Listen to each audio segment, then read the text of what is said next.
жағдайы алысқаны өскеменге бармай осы жақта шешіліп жатыр. Сондықтан да президентімізге мыңда бір рахмет. Оразбаев Нұрлан Тыйманұлына және Қазақстан Республикасы сот әкімшілігінің басшысы Ахмет Закаров Наил Рафисовичке беріледі.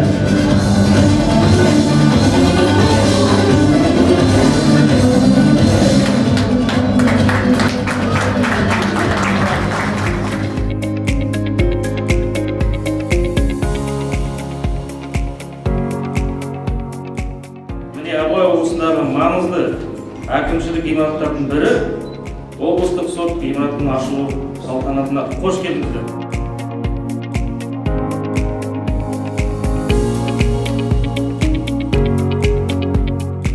Әрине келешекте облыстық сот жаңа заманауи ғимаратқа көшеді, бұл жоспарда бар дүние.